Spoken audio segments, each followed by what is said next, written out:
오래전에 LA에서 있었던 일입니다. 캘리포니아에 있는 LA에서 무명의 한 할머니 한 분이 돌아가셨는데 사람들이 깜짝 놀랐어요. 왜냐 알고 보니까 굉장히 허름한 집에서 옷도 그냥 검소하게 털탄 옷을 입고 살고 자동차도 덜덜 타고 다니니까 아마 가난한 사람인가 보다 그랬는데 그가 죽으면서 남긴 유산이 무려 9천만 불이었습니다. 9천만 불 가운데 8,200만 불은 그가 사는 동네에 조그마한 대학교에다 바치고 나머지 800만 불을 200만 불씩 4명의 가정에게 유산으로 물려주었어요. 여러분들에게 그런 놀라운 일도 일어나길 바랍니다. 아멘 안 하고 비웃은 분들은 무엇입니까? 그런 걸 받기 싫으시면 저한테 그런 일들이 벌어지도록 기도해 주면 좋겠어요. 사람들이 말하기를 그 4명의 사람은 참 행운하다. 그런데 그 4명과 할머니를 잘 아는 사람은 행운이 아니고 너무 당연하다고 얘기를 했습니다. 왜냐하면 그 할머니와 4명의 사람들은 그곳에서 오랫동안 수쯤 살면서 서로 은혜를 베풀고 은혜를 깨닫고 은혜를 보답하고 살아가는 아름다운 가정이기 때문에 아마 그들은 그런 복을 받을 만하다라고 얘기를 하는 것입니다. 우리 인생의 삶 가운데 행복이라는 무엇입니까? 기쁨이란 무엇인가요? 내가 누구에게 베풀고 은혜를 나눌 수 있다는 능력을 가졌다는 것처럼 행복할 수 없고 복된 것이 없습니다.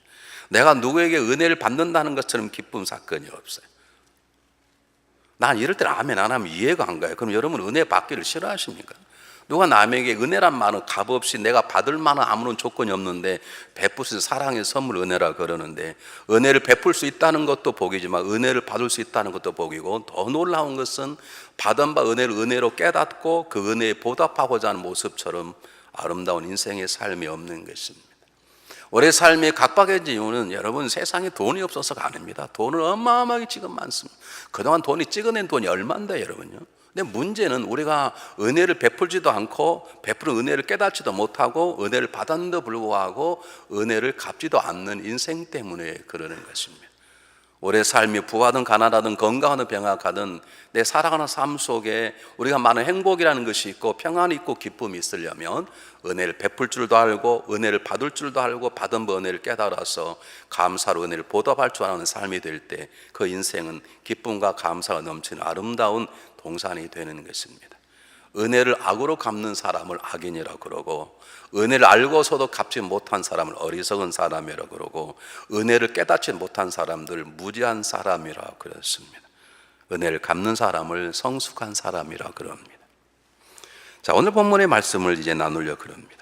이스라엘의 첫 번째 왕이었던 사울 왕이 전쟁에 패해서 죽게 되었는데 오늘 성경 본문은 그와 함께 모든 군사가 다 죽었다고 그랬습니다. 특별히 사울 왕의 세 아들 요나답, 아비답, 말기수와 같은 세 아들이 함께 전사하게 되었고 사울 왕은 전쟁이 지게 되니까 적들의 손에 죽기보다는 차라리 자결하는 게 낫겠다고 스스로 목숨을 끊는 비참한 사건이 벌어지게 되었습니다.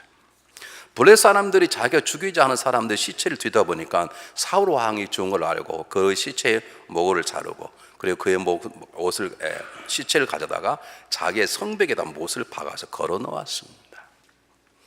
그 얘기가 소문송을 들렸겠죠. 그 얘기를 들은 길르앗 야베스 사람들이 목숨을 걸고 자기도 이를 지금 적들이 죽여놓은 사울 왕의 시신을 가져간다면 자기의 목숨을 잃을 수도 있는데 용기를 내서 가서 그 길르앗 벳삽 성벽에 못 박혀 있는 사울 왕과 세 아들들의 시체를 가져다가 화장을 합니다. 그리고 그 뼈를 묻고 슬퍼하며 7일 동안 금식했다는 것입니다.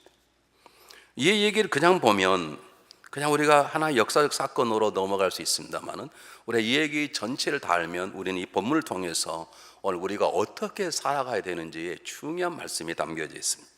오늘 본문을 이야기해서 우리는 사사기 19장부터 21장 말씀을 읽어야 되는데 여러분 잘 아시는 것처럼 레위인이 자기 첩을 찾아서 첩이 바람다 도망갔나 봐요. 그 첩을 찾기 위해서 갔다 첩을 데리고 돌아오다가 베냐민 지파가 사는 한 집에 머무르게 됩니다.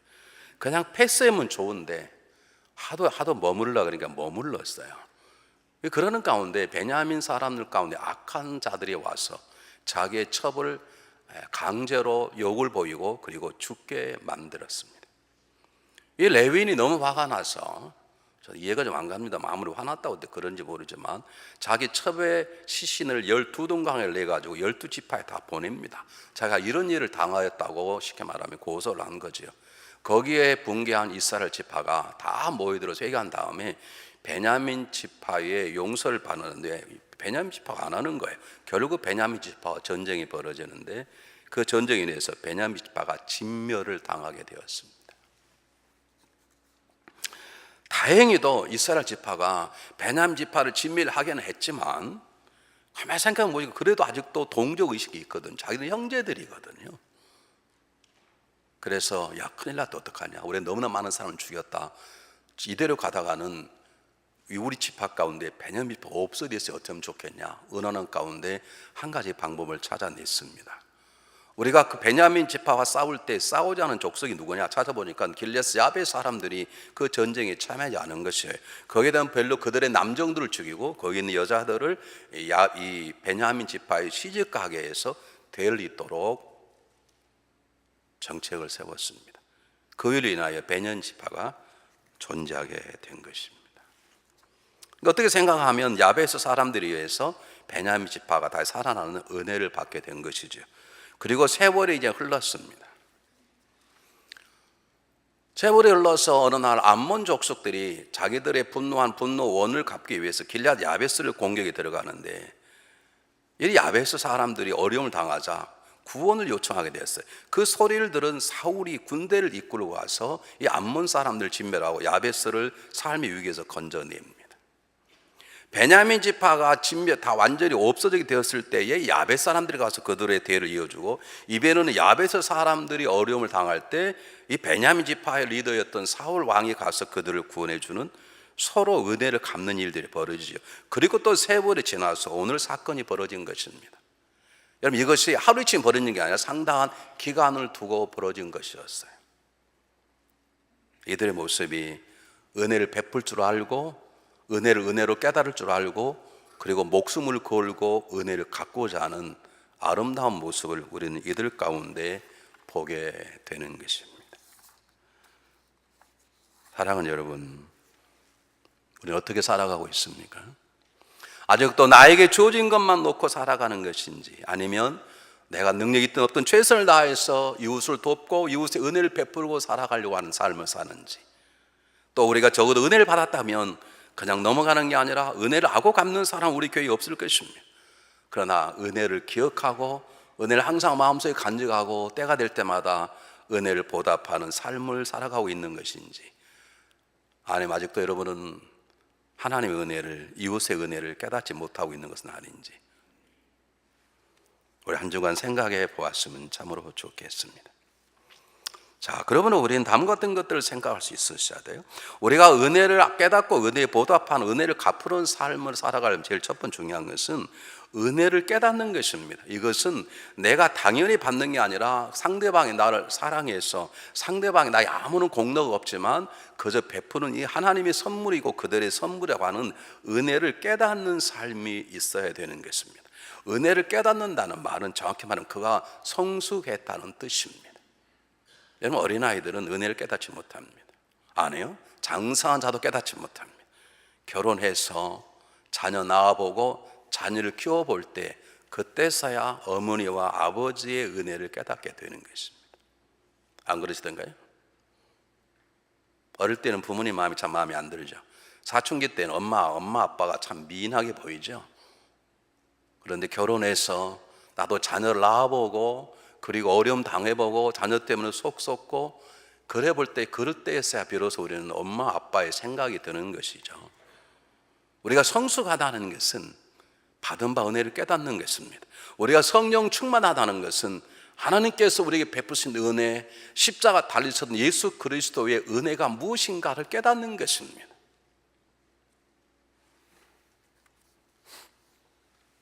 한번 생각해 보세요.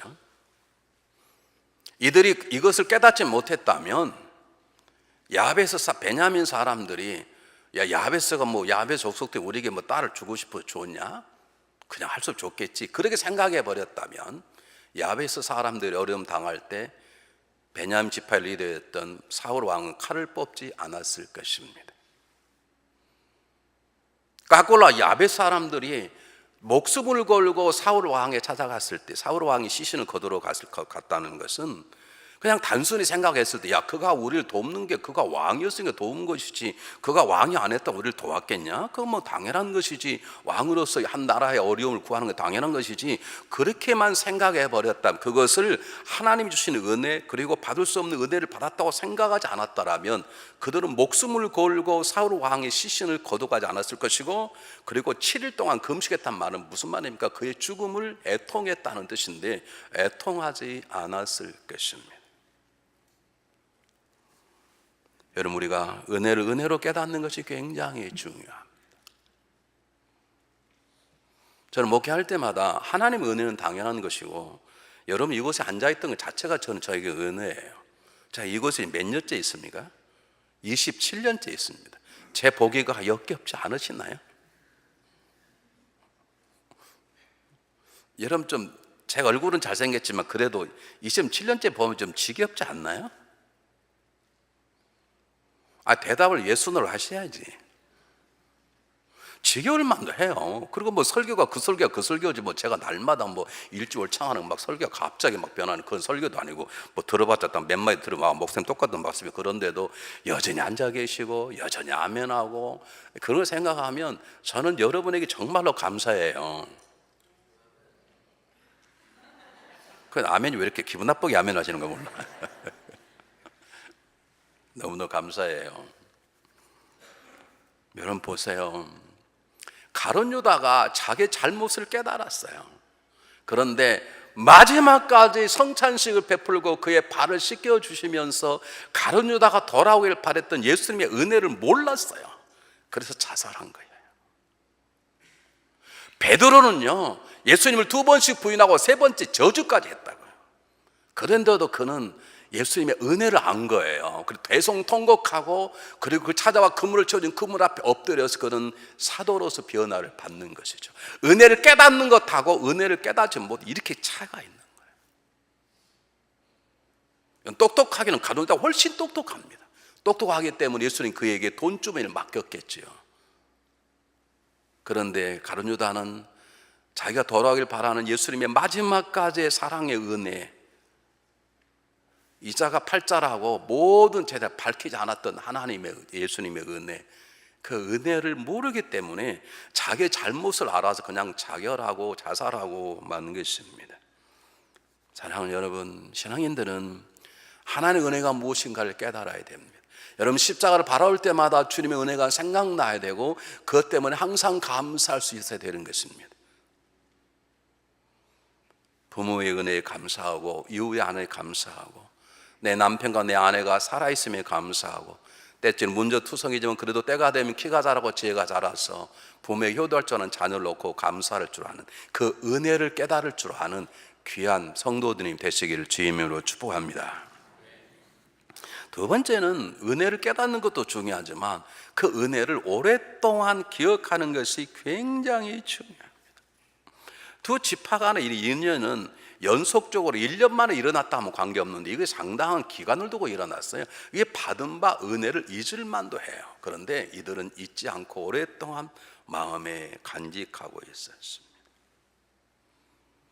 자기들에게 딸을 보내서 지파의 수를 늘어나게 했던 야벳 사람들에 대한 감사, 자기들 어려움 당할 때 군사를 도운 자기들을 구해주었던 사울 왕의 감사, 그 감사가 그들 가운데는 오랫동안 간직되어 있었습니다. 여러분 기억하십시오. 한 번 은혜는 영원한 은혜인 것입니다. 그것이 변질되어 버린다면 그건 은혜가 아닙니다.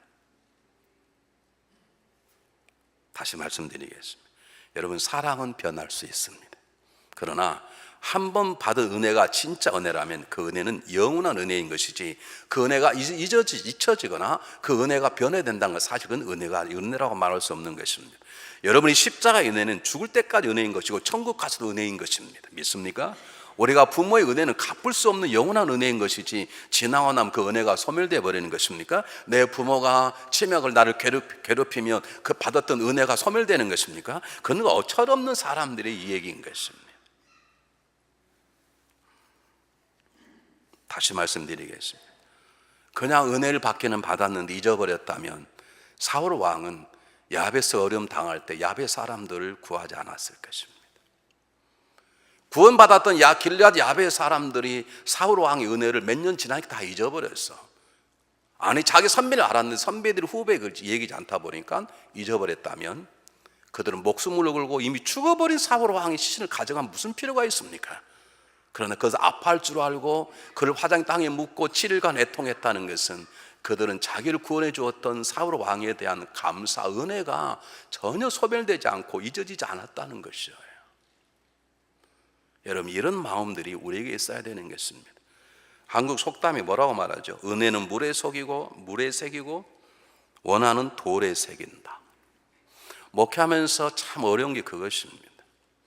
자, 여러분들에게 이제 한 번 더 말하면 한 1200번쯤 말할 거예요. 그리스도인들이 이건 떠나야 돼. 우리는요 10번 가운데 9번 잘하다가 한 번 잘못하면 9번은 다 어디 가버리는 거예요. 9번 다 주길rop이 되어버리네. 여러분 대부분 다 그러죠. 죄송하지만 우리 신앙인들은 10번 가운데 9번 잘못해도 한 번 잘하면 그 한 번 잘한 가지고 9번을 덮고 그 한 번으로 평생 관계를 맺어가는 거죠. 우리가 그렇게 구원받았잖아요. 수없는 죄가 저질렀지만 주님 앞에 죄가 죄인입니다 고백 한 번만 하면 모든 걸 다 지워주시잖아요. 여러분들은 안 그러세요? 누구냐고 이름 대볼까요? 여러분은 안 그러세요.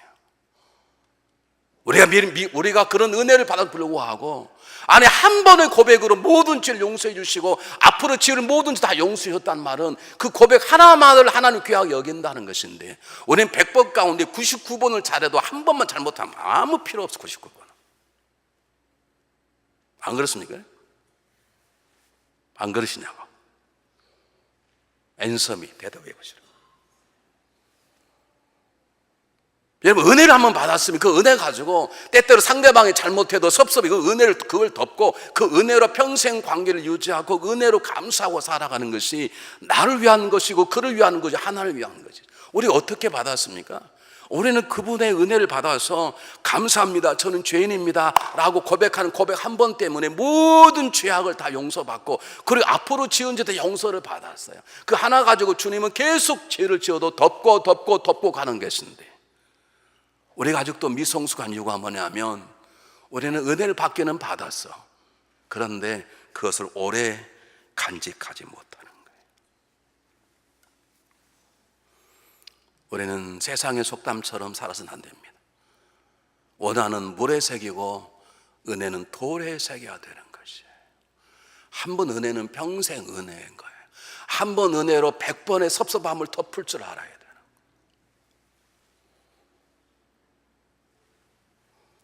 우리가 어떻게 살아가는 것인지, 우리가 주님의 은혜를 항상 생각하고 살아가는 것인지. 네 번째입니다. 받은 은혜를 감사하는 마음으로 보답하셔야 합니다.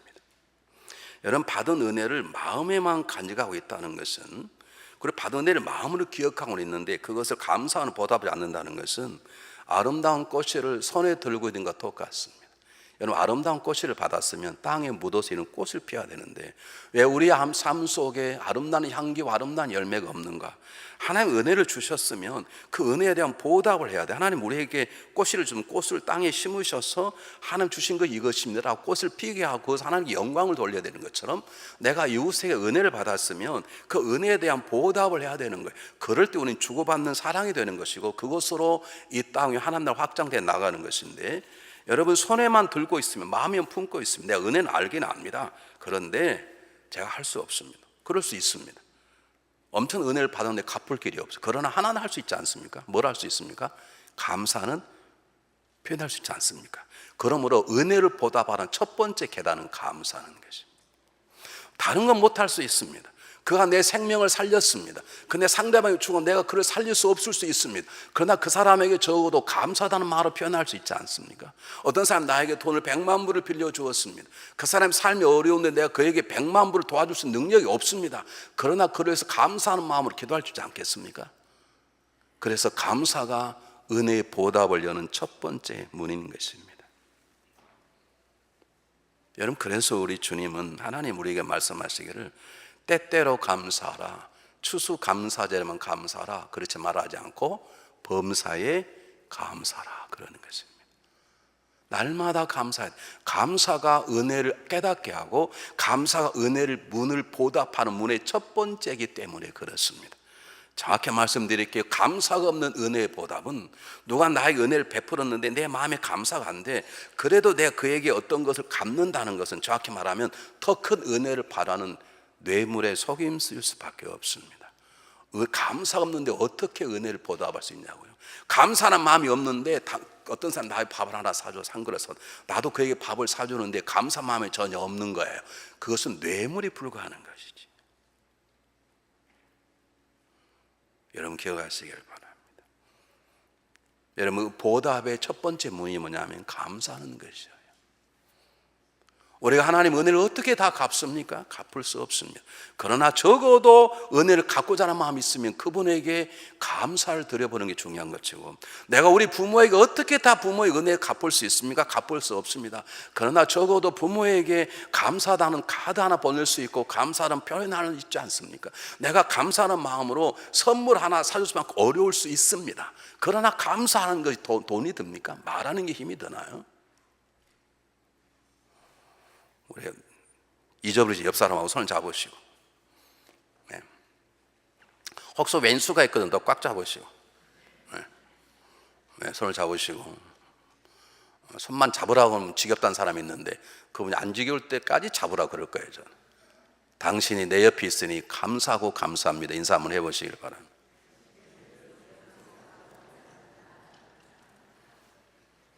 아마 여러분 옆에 아무도 없고 저하고 둘이 예배 드린다면 얼마나 썰렁하겠습니까? 함께 예성자 선거도 그러잖아요. 한 사람이 있어봐. 좀 못한 사람도 있어도 좀 이렇게 있어야 그렇지. 다 잘하면 되거든요. 뭐 옆에 있는 사람이 그래도 저라도 돼. 있는 게 감사해요. 아니 이게 오늘 가지 말자 예배 어차피 졸파 목사님 미안하고 집에서 편히 자자. 그럼 와서 졸더라도 여기 있자. 그게 얼마나 감사해요. 나는 그 이름을 박노순 권사님이라 말한 적이 없어. 나는 말한 적이 없어요. 자기가 다 하고 다녀서 그랬지. 누가 물어봤대요. 그 사람 누구냐고 그랬더니 박노순 나야 안 나고 자기가 자서. 농담이 아니에요. 잘 빠이 편하게 자자. 한번 잔다고 주인 뭐라 하겠냐. 얼마나 좋은 비디오. 그래서 와서 졸면서도 예배 듣는다. 그리고 여러분 졸아도 다 들려요. 고막으로 아세요? 여러분 보세요. 우리가 은혜를 받는데 그 은혜를 받았으면 은혜에 대한 보답이 시작되는데 왜 은혜를 보답이 안 되느냐? 감사하는 마음이 없으니 감사를 표현할 줄 몰라서 그래요. 감사하기 시작하면 은혜에 대한 보답이 시작되기 시작하는 거예요. 감사가 은혜 보답의 첫 번째 문이에요. 여러분 감사가 없는 은혜 보답이 있을 수가 없어요. 다시 말하면 감사하는 마음이 어떻게 보답을 해? 그건 뇌물밖에 안 돼. 더 큰 걸 바라는 속임수에 불과하는 거예요. 그러므로 여러분 마음속 항상 하나님 제 마음에 감사할 수 있는 마음을 주십시오. 그 감사가 더 많은 은혜의 보답을 받게 되고 그 은혜의 보답이 더 큰 은혜를 받게 되는 놀라운 역사 있게 될 것을 믿으시기를 바랍니다. 다섯 번째입니다. 은혜를 우리가 갚으려면, 은혜를 영원히 기억하려면 은혜를 갚아도 다 갚을 수 없다는 분명한 생각을 가지셔야 합니다. 여러분 은혜는 우리는 절대 갚을 수가 없습니다. 다 갚을 수가 없고, 우리가 예수님의 은혜를 어떻게 갚습니까? 우리가 그분의 순교를 당한다 하더라도 그분의 은혜를 다 갚았다고 말할 수 없습니다. 우리가 어떻게 부모님의 은혜를 갚습니까? 못 갚습니다. 우리가 자녀에 대한 보답을, 은혜를 어떻게 갚아요? 우리가 삶에 가장 어려울 때, 우리 가정이 깨어지지 않고 우리 삶이 어려울 때 자살하지 않고 살기 얘기했던 것들, 우리 자녀들이 자랄 때 그들 통한 기쁨이거든요. 우리가 자녀가 없었던 우리 가정이 망가져도 쉽게 망가졌을 거예요. 우리 그 자녀 때문에 용기 없고 소망을 가지고 인내와 살아오지 않았습니까? 그러면 그 자녀들이 어떻게 갚아요? 자녀들이 그냥 시집갈 때 집 한 채 사주고 차 한 대 사주면 다 갚은 것입니까? 여러분 은혜는 절대로 다 못 갚습니다. 이것을 마음에 담아야 우리는 또 다른 은혜가 보이고 또 감사하게 되고 그리고 보답하는 마음이 생기는 것이에요. 성도들이 이런 말을 제일 많이 들어요. 집사님 그분하고 푸세요. 뭘 그렇게 그러세요? 목사님 그러면 하지 마십시오. 목사님 말씀처럼 저도 압니다. 저도 그분에게 받은 은혜가 있는 거 알아요. 그런데요, 저도 할 건 다 했습니다. 더 이상 갚을 빚이 없습니다. 이런 분이 계셔. 제가 그랬어요. 정신 똑바로 차리시라고. 갚을 수 없다고 무슨 소리를 그따위로 하냐고. 제가 속으로 그랬더니 어떻게 갚아요? 못 갚아요. 못 갚아.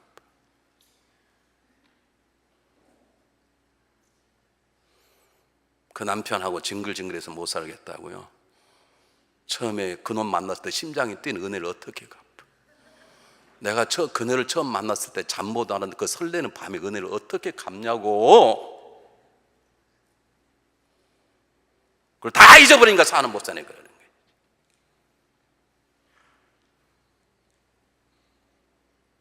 여러분 안 그러던가요? 자, 여러분 얘기했습니다. 우리 집사람하고 1년 동안 데이트를 하고, 데이트도 많이 한 것도 아니고, 제가 워낙 저는 일에 미치는 사람이라 한 달에 한 번 만났으니까 1년이니까 10번 정도 만났겠나요? 그것도 시간이 없어서 우리 집사람 사는 아파트 가서 등담 밑에 잠깐 얘기하고 집에 돌아오고, 그러다가 이래서는 안 되겠다 그래서 하늘산 기도원에 일요일 첫 주일에 들어가. 눈이 얼마나 많이 왔는지 몰라요. 그 기도 응답 받고, 여기서 하나님께서 결혼하라면 결혼하고, 결혼이 아니라 그러면 그만 만나자. 앞으로 들어가서 이제 기도를 하고 오는데 응답을 받았어요. 날씨가 추우니까 저절로 응답이 나오더라고요. 뭐 기도를 더 할 수 있는 마음이 안 생기게 무조건 아멘 그냥 가자 그러고 내려왔는데, 그 눈 속을 걸어 나오는데요, 얼마나 춥지 않은지. 이 사람이 내 짝이나 생각하는 그 순간에 모든 여자들은 다 돌같이 보이고 세상이 다르고 하늘 색깔이 달라. 여러분 그런 경험이 없으신가요?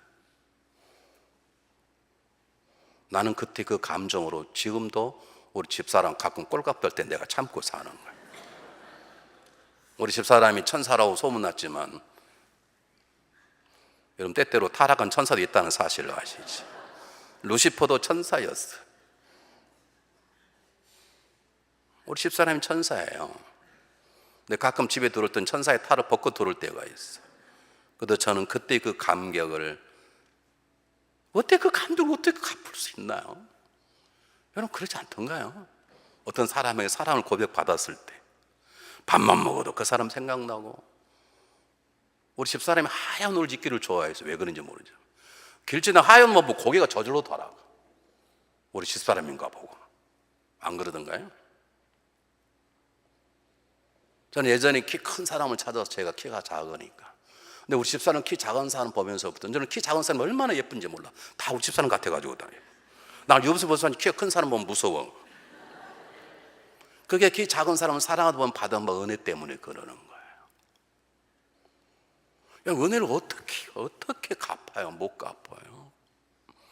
어느 한 사람이 다리 밑에서 죽어가고 있었습니다.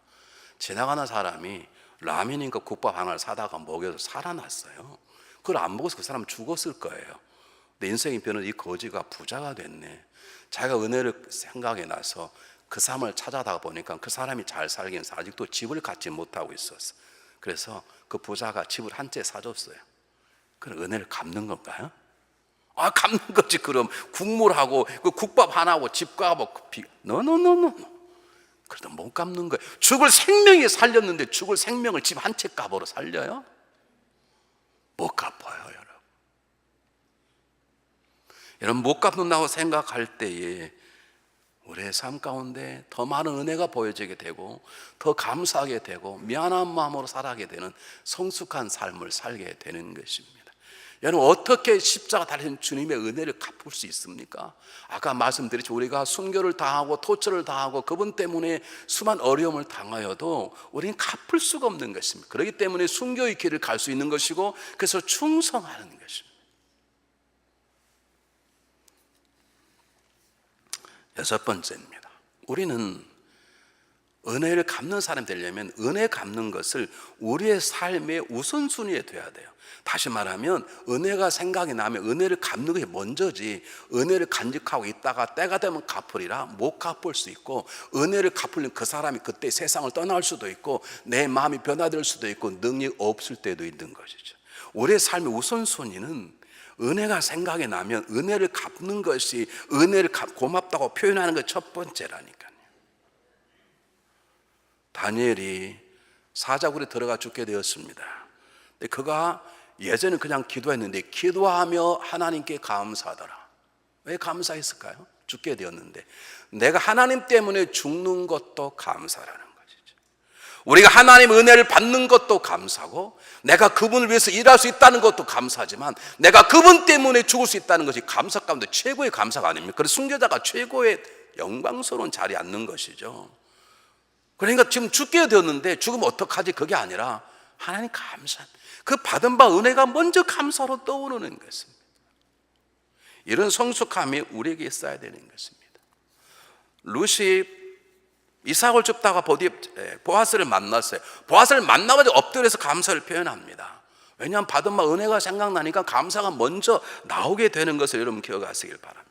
삭개오가 주님이 들어오서 이 집에 구원을 받았다고 하자마자 삭개오 알았습니다. 그리고 더 열심히 일하고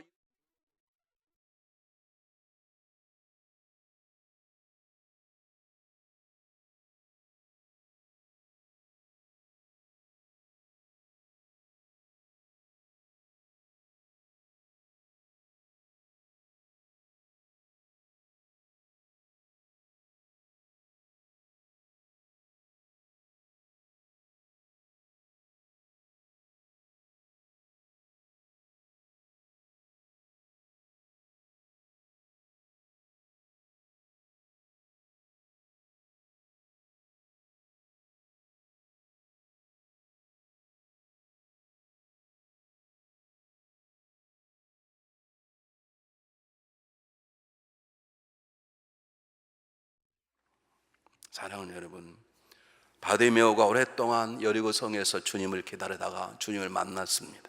눈을 보게 되었습니다.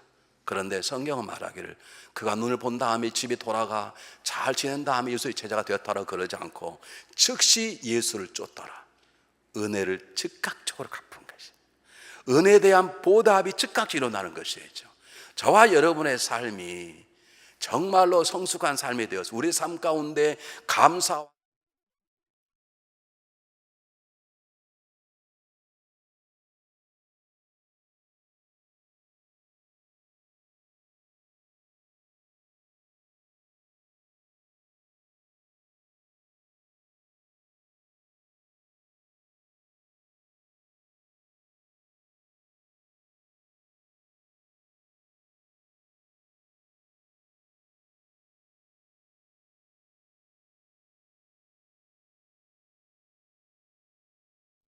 은혜를 발견하고 깨닫고 보답하고자 하는 감사문을 열고 할 수 있다면 그에게 나도 은혜의 보답의 선물을 드릴 때 하나님을 영화롭게 하고 우리는 그 삶을 통해서 우리 모두가 아름다운 감사의 동산에서 함께 더불어 살아가게 되는 것입니다.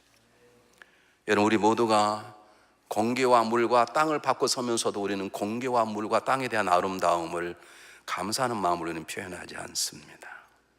우리가 그와 같이 인생을 살아간다면 우리의 삶은 구원을 받을지 모르지만 부끄러운 구원이 될 뿐입니다. 누가복음 17장에 여러분 잘 아는 10명의 문둥병자가 예수님의 손에 의해서 나음을 받았는데 9명은 다 집으로 돌아가 버리고 한 명만 예수님께 왔습니다. 예수님께서 말씀하십니다. 다 나았는데 9명은 어디 갔느냐? 제 생각은 9명도 감사하는 마음이 있었을 거예요. 왜 잊었겠어요? 한 주님이 감사하다 그러는데 감사가 먼저 오고 은혜 갚는 게 먼저 했다면 한 명처럼 쫓아와야 됩니다. 그런데 한 명만 하고 9명이 오지 않아요. 주님께서 9명을 찾으셨어요. 여러분, 예수님께서 그들의 행방을 몰라서 물었겠습니까? 예수님께서 뭐 감사를 받고 싶어서 그랬겠습니까? 우리가 은혜를 알고 은혜 갚는 것이 먼저일 때 우리의 삶이 정말로 행복하고 성숙한 삶이 되기 때문에 우리가 얼마나 더 자유하고 평안한 삶을 살 건가를 주님이 알고 있는 거예요. 은혜를 베풀고 은혜를 깨닫고 은혜를 갚는 것이 우리의 삶의 강건함이고 평안하는 걸 주님이 알기 때문에 그것을 모르는 그들을 안타깝게 찾으시는 것이에요. 여러분, 물질의 많음이 우리 행복이 아니에요. 좋은 집에 사는 게 행복이 아니에요. 내가 높은 대통령이 되는 게 행복이 아니에요. 은혜를 베풀고 은혜를 깨닫고 은혜를 주고받는 감사의 삶이 될 때 그 집이 어떤 집이든 그 집에는 기쁨과 감사, 행복이 있는 것이죠. 사랑하는 여러분 지금까지 어떻게 살아오셨습니까? 여러분 앞으로 어떻게 살아가시려고 그러십니까? 다음 주일이 추수감사주일입니다. 부담이 되시는가요? 헌금을 해야 되는데 이거 뭘 적게 할 수도 없고 많이 할 수도 없고, 이 목사님 보시면 쪽팔릴 텐데 어떡할까? 동전 하나 더 칠까 말까? 그렇게 고민하시나요? 분명히 말씀드립니다. 여러분, 지난주 주부 알지만 지난 주부 헌금이 많이 나왔어요. 여러분, 추수감사 헌금이 우리 교회 예산을 채우는 그런 도구가 아니에요. 일종의 훈련이에요.